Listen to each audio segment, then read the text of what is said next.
दो शेरों की मित्रता और दुष्ट बाघ मानव का आतंक। एक जंगल में दो शेर रहते थे जो कि बहुत ही अच्छे मित्र थे। वह हमेशा एक साथ रहते थे।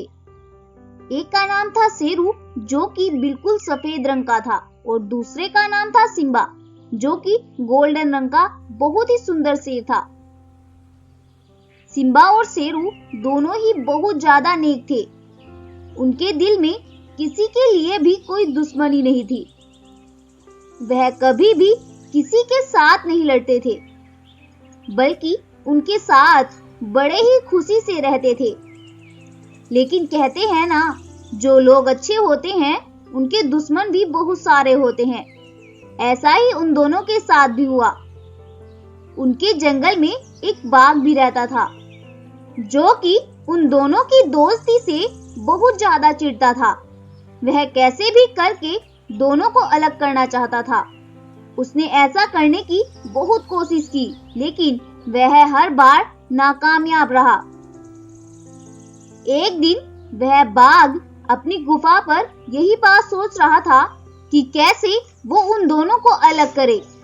तभी उस बाघ के दिमाग में एक आइडिया आता है। अरे, अगर मैं उन दोनों दोस्तों को मार दूं तो जंगल का राजा मैं ही बन जाऊंगा और जंगल के जानवर भी मेरी प्रशंसा करेंगे। ऐसा कहते हुए वह वहां से चल देता है। कुछ दूर चलने के बाद वह एक जगह रुक जाता है। तभी घूमते घूमते शेरू शेर भी वहां आ जाता है और उसके पास आकर रुक जाता है और बाघ से बोलता है। क्या हुआ बाघ भाई, तुम यहाँ क्या कर रहे हो? अरे कुछ नहीं शेरू भाई, मैं तो बस ऐसे ही जंगल में आया हूँ। वो क्या है ना, मैं गुफा में बैठा बैठा थक गया था। मैंने सोचा थोड़ा जंगल में घूम आऊं। शेरू जैसे ही वहां से जाने लगता है, बाघ धोखे से उस पर हमला करता है, लेकिन शेर उसके वार से बच जाता है और वह देखता है कि इस दुष्ट बाघ ने उस पर हमला किया है। उसे ये सब देखकर बहुत गुस्सा आता है और वह तुरंत ही उस बाघ पर हमला करता है और उसे वहीं पर मार देता है और वापस अपनी गुफा में आ जाता है। गुफा में आने के बाद वो अपने दोस्त को सब कुछ बताता है। ये सुनकर सिम्बा शेर बोलता है। दोस्त, तुम्हें कहीं लगी तो नहीं?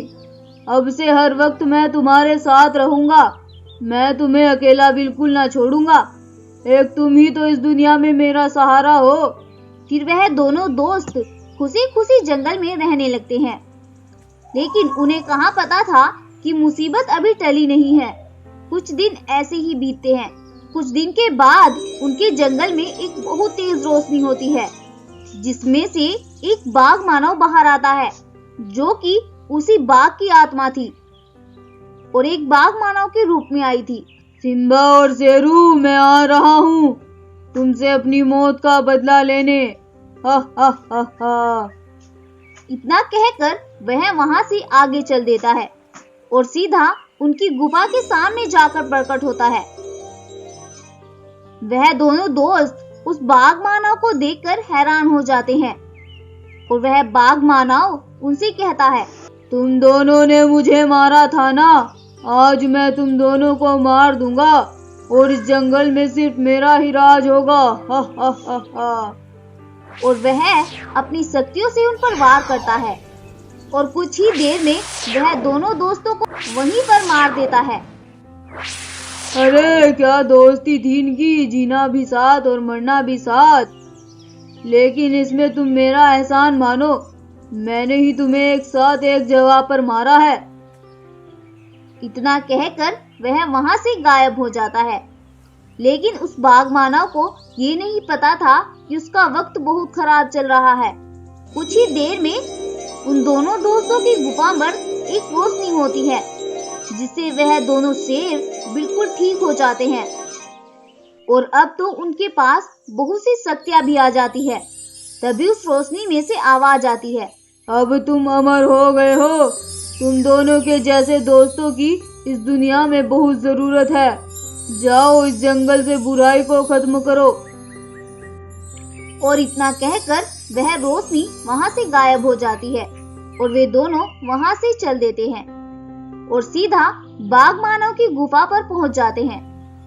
बाघ मानव उन दोनों शेरों को देखकर बहुत ज्यादा हैरान हो जाता है और सिम्बा शेर उससे कहता है, दुष्ट बाघ, तूने हमें इन शक्तियों के बलबूते पर मारा था ना। आज हम दोनों के पास भी बहुत सी शक्तियां हैं। आज हम तेरा इस दुनिया से हमेशा के लिए किस्सा खत्म कर देंगे। तभी उन तीनों में घमासान लड़ाई शुरू हो जाती है और बाघ मानव भी अपनी पूरी शक्तियों से उन दोनों पर वार करता है, लेकिन उन दोनों के आगे कहां उस बाघ मानव की शक्तियां चलती। कुछ ही देर में वह थक हार कर नीचे गिर जाता है और वहीं पर मर जाता है। तो देखा दोस्तों आपने कि अगर दोस्ती सच्ची हो तो कोई भी मुसीबत छोटी या बड़ी नहीं होती। स्टोरी अच्छी लगी हो तो वीडियो को लाइक करें, शेयर करें और साथ ही हमारे चैनल को सब्सक्राइब भी जरूर कर दें। एक जंगल में बहुत से जानवर रहते थे। उनके जंगल का राजा था एक शेर जिसका नाम था शेर खान। शेर खान के दो बेटे थे। एक का नाम था शेरू जो कि बिल्कुल सफेद रंग का था और दूसरे का नाम था सिम्बा जो कि एक साधारण रंग का था। शेरू दिल का बिल्कुल साफ था। वह कभी भी किसी का भी नुकसान नहीं करता था। लेकिन सिम्बा शेर बहुत ही लालची व्यवहार का था। शेर खान अब बूढ़ा हो चला था। अब वह अपनी गुफा में ही रहता था। एक दिन शेर खान अपने बेटों से बोलता है, बेटा, अब मैं तुम्हारा ख्याल नहीं रख सकता। अब तुम्हें ही अपना ख्याल रखना होगा और मेरे लिए भी भोजन अब तुम्हें ही ला कर देना होगा बेटा। थोड़ी देर में शेरू तो अपने पिता के लिए भोजन लेकर आता है, लेकिन सिम्बा नहीं लेकर आता। वह तो गुफा से बहुत दूर एक पेड़ के नीचे खड़ा होकर अपना भोजन करता है।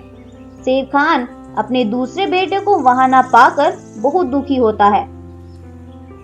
एक दिन शेर खान की तबीयत अचानक खराब हो जाती है। शेरू ये सब देखकर बहुत घबरा जाता है और वह तुरंत ही हकीम भालू को बुला कर लाता है। हकीम भालू शेर खान को देखता है और बोलता है, सुनो शेरू बेटा, तुम्हारे पिता की तबीयत बहुत खराब है। अब मेरी बात ध्यान से सुनो। तुम्हें इन्हें एक सोने की बकरी का मांस खिलाना होगा, तभी इनकी तबीयत ठीक होगी। हकीम भालू उसे ये सब कहकर वहां से चला जाता है और शेरू सोचने लगता है कि मैं कहां से सोने की बकरी का मांस पिताजी को ला कर दूं। ये सब सोचते सोचते वह जंगल की ओर निकल पड़ता है। थोड़ी दूर चलने के बाद उसे दो पेड़ दिखाई पड़ते हैं। एक तरफ जो कि सोने के रंग का गोल्डन पेड़ था जिसके पास एक सोने का शेर खड़ा था और दूसरी तरफ एक साधारण पेड़ था जिसके नीचे एक बूढ़ा सफेद शेर खड़ा था। शेरू को देखकर वह बूढ़ा शेर बोलता है, अरे बेटा, क्या तुम मुझे सीढ़ी चढ़ाने में मेरी मदद करोगे? तुम्हारा बहुत बड़ा एहसान होगा बेटा। दूसरी तरफ वह सोने का शेर बोलता है, अरे नहीं, तुम मेरी साथ चलो, मैं तुम्हें बहुत सारा सोना दूंगा। शेरू मन ही मन सोचने लगता है कि इस सोने के शेर के पास जरूर सोने की बकरी का मांस भी होगा और फिर सोचता है कि मुझे इस बूढ़े शेर की भी मदद करनी चाहिए। क्या पता कोई इनकी मदद करेगा या नहीं। और वह उस बूढ़े शेर को सीढ़ी पे चढ़ाने में उसकी मदद करता है। उस पेड़ पर चढ़ जाने के बाद वह बूढ़ा शेर एक सोने के शेर में बदल जाता है और शेरू से बोलता है, तुम अपनी परीक्षा में सफल हुए। मैं एक जादुई शेर हूँ। मैं देखना चाहता था कि तुम्हारा दिल कितना साफ है। मैं तुम्हें सोने की बकरी का मांस देता हूँ। फिर वह सोने का शेर उसे सोने की बकरी का मांस देता है और बोलता है, जाओ बेटा, इसे खाकर तुम्हारे पिता बिल्कुल ठीक हो जाएंगे। और वह शेर उसे अपनी शक्तियों से गायब कर देता है और वह सीधा अपने पिता के पास पहुंचता है और उन्हें वह मांस खिला देता है। उसके पिता वो बकरी का मांस खाकर बिल्कुल ठीक हो जाते हैं।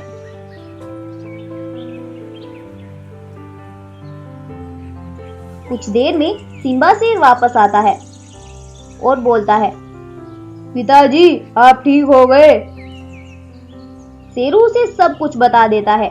शेरू की बात सुनकर सिम्बा मन ही मन सोचता है, अरे अगर मैं भी उस पेड़ में से वह सोने की बकरी का मांस खा लूं तो मैं कभी भी बीमार नहीं होऊंगा। यह सोचकर सिम्बा वहां से चल देता है और उस पेड़ के पास जाकर वहां देखता है कि एक तरफ एक सोने का पेड़ है और उसके नीचे एक सोने का शेर खड़ा है और दूसरी तरफ एक साधारण पेड़ है और उसके नीचे एक बूढ़ा शेर खड़ा है। वह बूढ़ा शेर सिम्बा को भी वही कहता है जो कि उसने शेरू से बोला था, लेकिन सिम्बा उसे साफ मना कर देता है। वह बोलता है, अरे जाओ जाओ, मैं क्यों तुम्हारी मदद करूं?